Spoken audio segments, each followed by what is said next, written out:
The first thing you should know is that I never planned to raise a child alone, let alone with a dog as my only partner in the trenches. Life, as it turns out, doesn't care much for plans. It was a cold March evening when everything changed, but to understand that night, you have to know what came before, the quiet, the chaos, and the unlikely family we became. My name is Daniel, and for the past 7 years, it's been just me, my son Max, and our dog, Scout. We live in a small town where everyone knows your business, and the winters are long enough to make you question your sanity. Before Max was born, I was a mechanic, the kind of guy who could fix anything with an engine, but never learned how to fix a broken heart.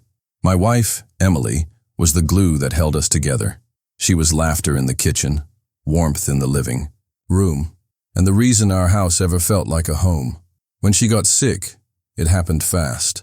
One day, she was chasing Max around the backyard, her laughter echoing through the trees, and the next, she was gone, leaving behind a silence so heavy it felt like a second winter.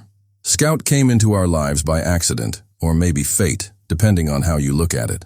He was a rescue, a mutt with more heart than sense, and a nose for trouble. I found him shivering behind the auto shop one night, ribs showing, eyes wary but hopeful. Max was 4 at the time, and he took one look at Scout and declared, "He's family now." I didn't have the heart to argue. In the months that followed, Scout became more than a pet.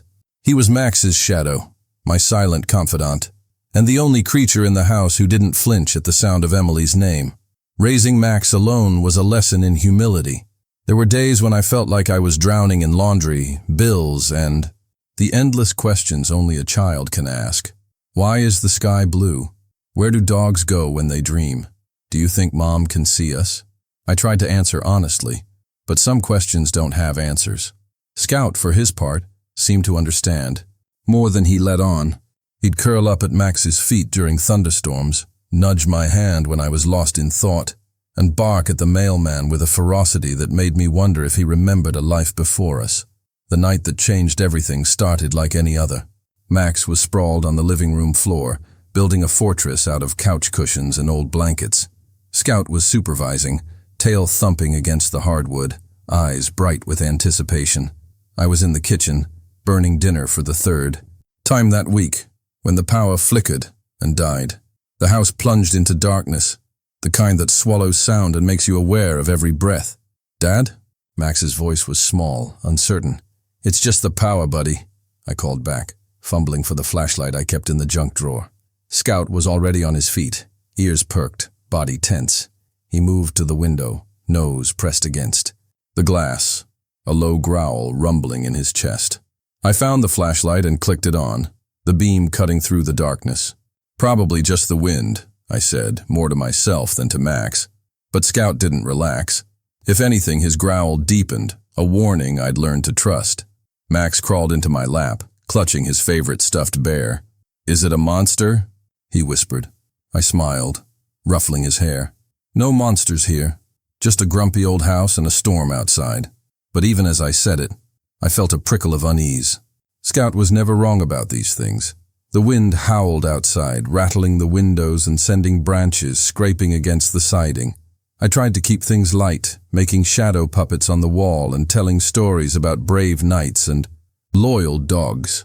Max giggled, his fear forgotten for a moment, but Scout never took his eyes off the window. Then came the sound that made my blood run cold, a sharp, metallic clang from the backyard, followed by the unmistakable crunch of footsteps on gravel. Scout exploded into action, barking with a ferocity I'd never heard before. He charged toward the back door, hackles raised, teeth bared.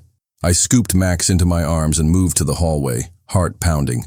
"Stay here," I whispered, setting him down behind me.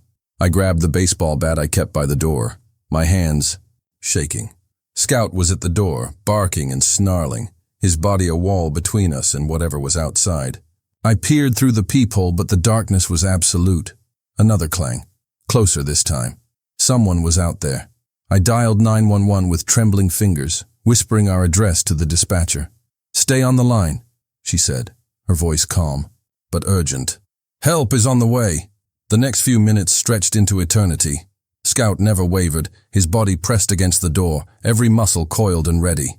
Max clung to my leg, his eyes wide with fear. I tried to keep my voice steady, whispering reassurances I wasn't sure I believed. Then suddenly, the footsteps retreated. The gate slammed shut, and the night was silent again, except for Scout's heavy breathing and Max's quiet sobs. I held them both, relief and terror mingling in my chest. The police arrived 20 minutes later, lights flashing, voices echoing through the night. They found footprints in the snow, evidence of a break-in attempt, but whoever it was had vanished into the darkness. The officer patted Scout on the head, calling him a hero. Max beamed with pride, and for the first time in months, I felt something like hope. That night, as I tucked Max into bed and Scout curled up at his feet, I realized we weren't just surviving. We were a team, a family, forged in loss and held together by love, loyalty, and the unbreakable bond between a boy, his dad, and their dog. The next morning, sunlight crept through the blinds, painting golden stripes across the living room floor. I woke to the sound of Max's laughter, a sound I'd come to treasure more than anything. Scout was already up, tail wagging, nose nudging Max's hand as the boy tried to pour cereal into his bowl. Half the Cheerios ended up on the floor, but neither of them seemed to mind. I watched them for a moment, letting the warmth of the scene settle over me like a blanket. After the fear and adrenaline of the night before, this simple, ordinary chaos felt like a gift. I made coffee, the rich aroma filling the kitchen, and tried to shake off the lingering unease. The police had promised to patrol the neighborhood more often, but I knew better than to rely on that. In a small town, news travels fast, and by noon, half the neighbors had stopped by to check in. Mrs. Jenkins from next door brought over a casserole, her eyes wide with concern as she asked if we were all right. I assured her we were, and she patted my arm, whispering that she'd keep an eye out. Scout sat at my feet the whole time, his gaze never leaving the front door. After lunch, Max wanted to play outside. I hesitated, glancing at the backyard where the footprints still marked the snow. But Scout was already at the door, tail wagging, ready to stand guard. I bundled Max up in his thickest coat and boots, and we headed out, Scout leading the way. The air was crisp, the sky a brilliant blue, and for a while, it was easy to forget the fear that had gripped us the night before.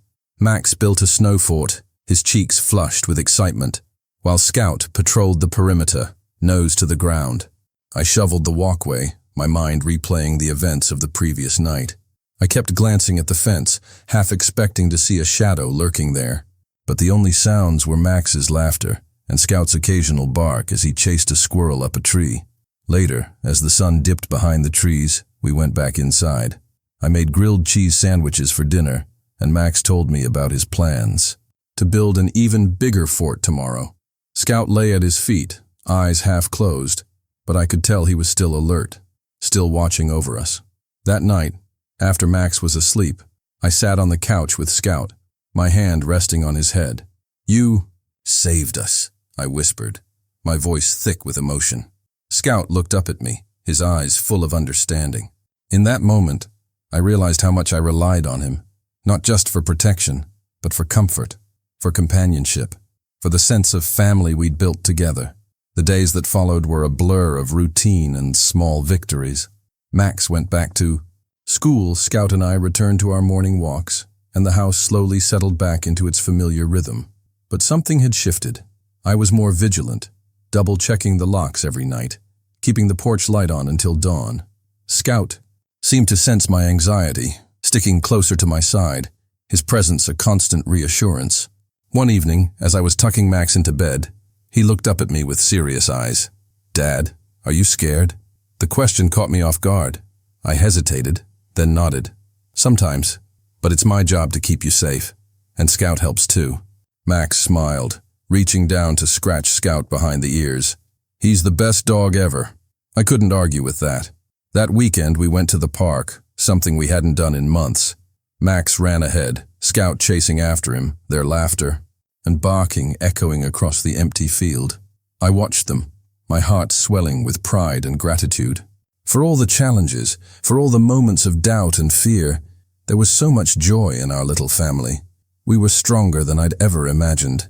That night, as I lay in bed, I thought about Emily. I wondered what she would think of the life we'd built, the way Max had grown, the bond he shared with Scout. I missed her every day, but I also knew she'd be proud of us, of the way we'd held on to each other, of the love that filled our home, even in the darkest times. Scout jumped up onto the bed, curling up at my feet. I reached down, running my fingers through his fur. "We're doing okay, aren't we, boy?" He thumped his tail in response, and I smiled, feeling a sense of peace I hadn't known in a long time. But life, as always, had other plans. The next week brought a new challenge, one I never saw coming. It started with a phone call from the school. Max had gotten into a fight, his first. The principal's voice was stern but not unkind as she explained what had happened. Another boy had teased Max about not having a mom, and Max had lashed out, fists flying.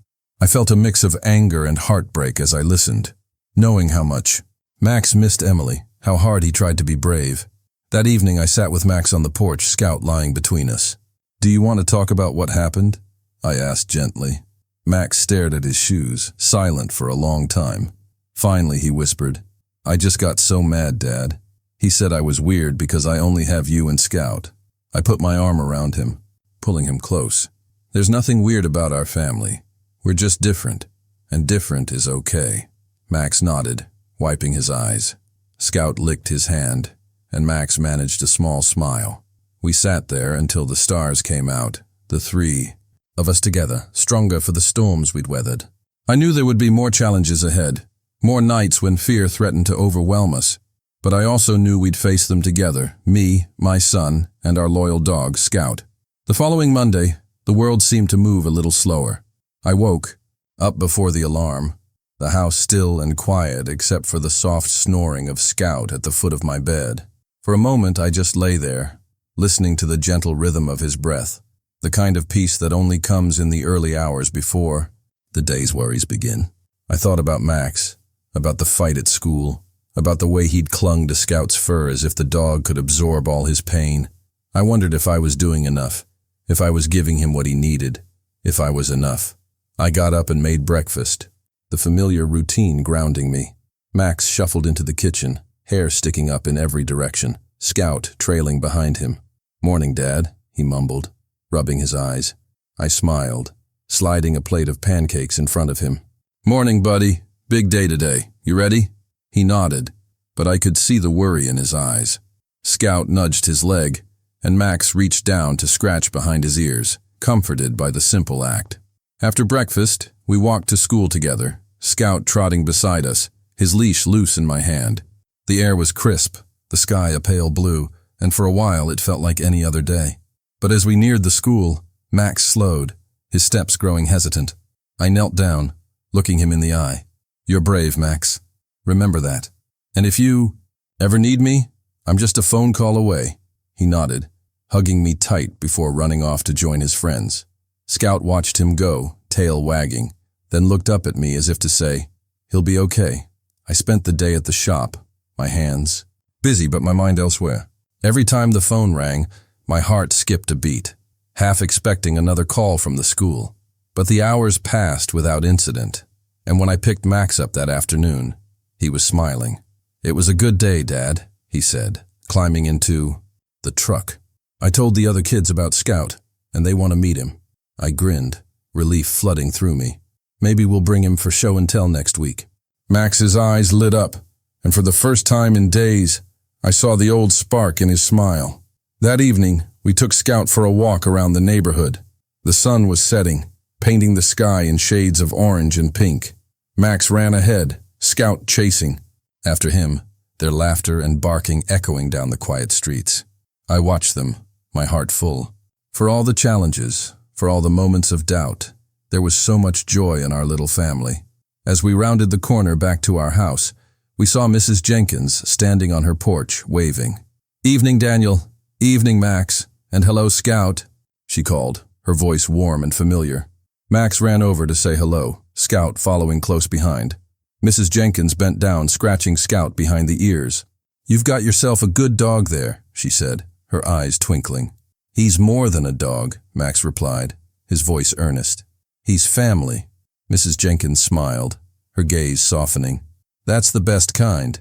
Back home, I made dinner while Max did his homework at the kitchen table, Scout curled up at his feet. The house was filled with the sounds of pencils scratching, pots clanging, and Scout's gentle sighs. It was ordinary, but it felt extraordinary in its own way, a kind of peace I'd learned not to take for granted.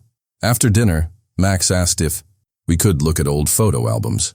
I hesitated, knowing how much it might hurt, but I agreed. We sat on the living room floor, Scout wedged between us, as we flipped through pages filled with memories. There was Emily, her smile bright, her arms wrapped around a much younger Max. There were pictures of our first house, of birthdays and holidays, of moments I'd thought I'd never forget, but sometimes struggled to remember. Max pointed to a photo of Emily holding him as a baby, Scout, just a puppy at her feet. "Do you think Mom would be proud of us?" he asked, his voice small. I swallowed hard, blinking back tears. "I know she would, Max. She loved you more than anything, and she'd be so proud of the person you're becoming."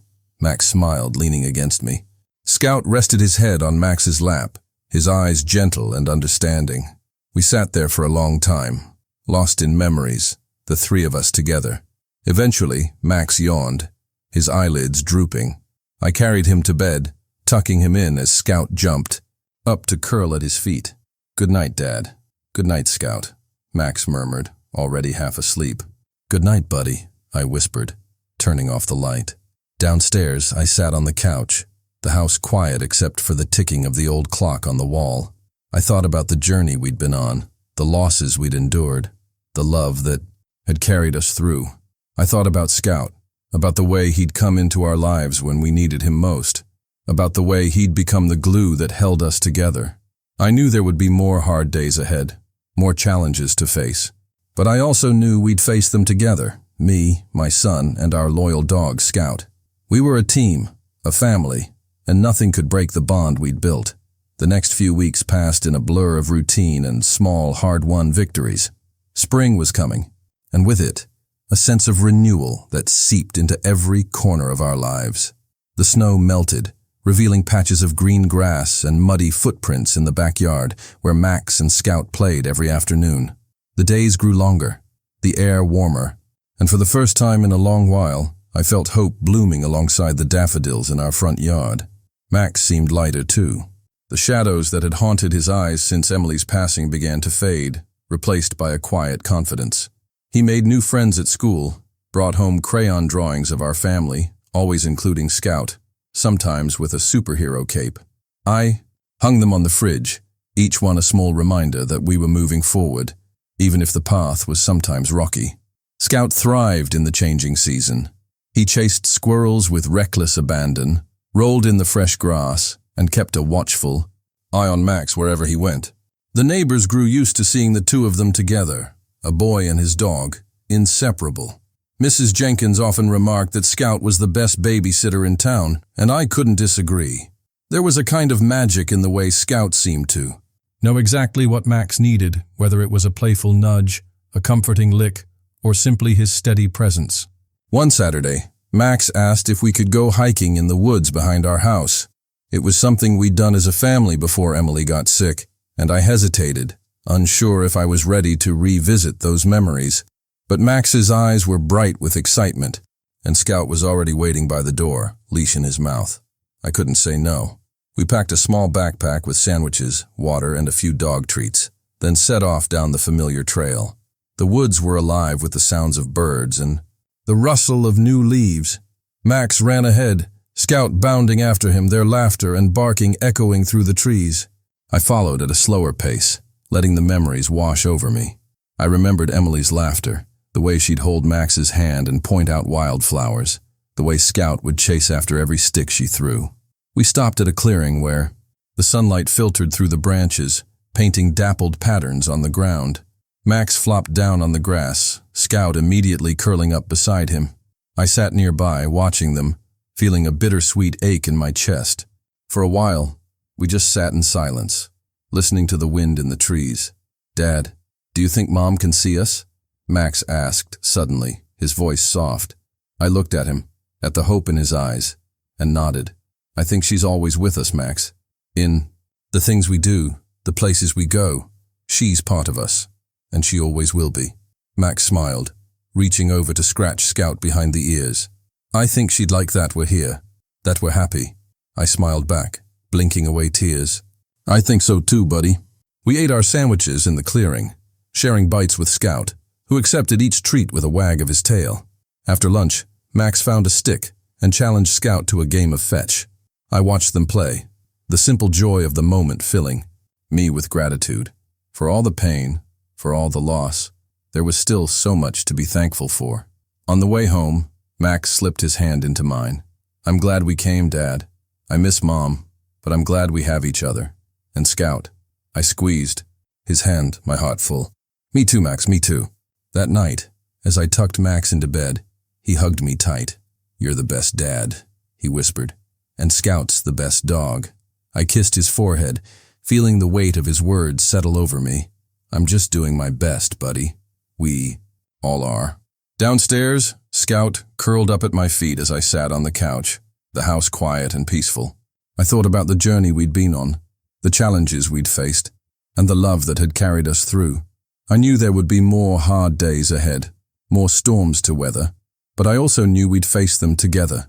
Me, my son, and our loyal dog, Scout. As I drifted off to sleep, I felt a sense of peace I hadn't known in a long time. We were a family, forged in loss, but bound by love. And no matter what the future held, I knew we'd be okay. The following week brought a new kind of challenge, one that tested not just my patience, but the very foundation of our little family. It started with a letter from the landlord, slipped under our door on a rainy Tuesday afternoon. I found it after work, the envelope damp and curling at the edges. Max was at the kitchen table, coloring a picture of Scout in a superhero cape, while Scout himself lay sprawled on the rug, snoring softly. I opened the letter, my heart sinking as I read the words, "Notice of rent increase." The numbers stared back at me, cold and unyielding. I did the math in my head, then again on paper, hoping I'd made a mistake. But the truth was clear, we were barely scraping by as it was. This increase would push us to the edge. I tried to hide my worry from Max, but kids are perceptive. That night, as I tucked him into bed, he looked up at me with wide, searching eyes.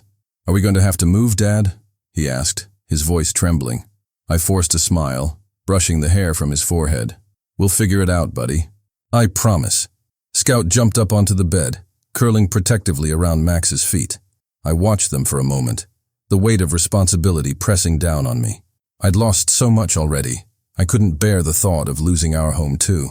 The next few days were a blur of worry and sleepless nights. I picked up extra shifts at the shop, coming home late and exhausted. Max tried to help in his own way, making dinner with Scout as his sous chef, leaving me notes of encouragement on the fridge. "We can do it, Dad," one read, written in bright green marker. "Scout says you're the bravest." Despite the stress, I tried to keep our routines intact. We still walked Scout every evening, still played board games on Friday nights, still made pancakes on Sunday mornings. Those small rituals became our lifeline, a way to hold on to normalcy when everything else felt uncertain. One evening, as we walked through the neighborhood, Max was unusually quiet. Scout trotted beside him, occasionally bumping his nose against Max's hand as if to remind him he wasn't alone. Finally, Max spoke. "Dad, what if we have to leave? What about Scout? Will he come with us?" I stopped, kneeling down to look him in the eye. "Scout is family, Max. Wherever we go, he goes. That's a promise."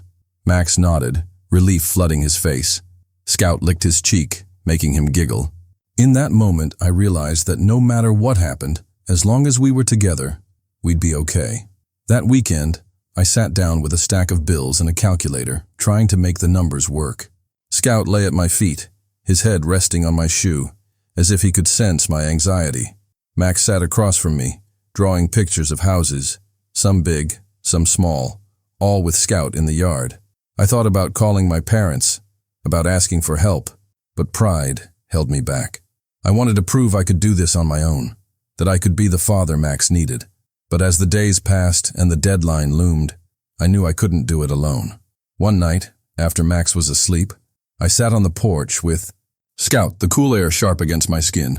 I stared up at the stars, searching for answers. Scout nudged my hand, his eyes full of understanding. "What do I do, boy?" I whispered. He pressed closer, offering silent comfort. The next morning, I swallowed my pride and called my parents. The conversation was awkward at first, but when I explained the situation, my mom's voice softened. "You're not alone, Daniel. Let us help." Relief washed over me, mingled with gratitude and a touch of shame. But I knew I was doing the right thing, for Max, for Scout, for all of us. With their help, we managed to scrape together enough to cover the rent increase, at least for a few more months. It wasn't a permanent solution, but it bought us time. Time to figure out our next steps, to keep our family together. That night, as I tucked Max into bed, he hugged me tight. "I knew you'd figure it out, Dad. You always do." Scout jumped up, curling around Max's feet, his tail thumping against the blankets. I smiled, feeling a weight lift from my shoulders. Downstairs, I sat on the couch with Scout, my hand resting on his head. "We did it, boy," I whispered. He looked up at me, his eyes shining with loyalty and love. In that moment, I knew we could face anything, as long as we faced it together.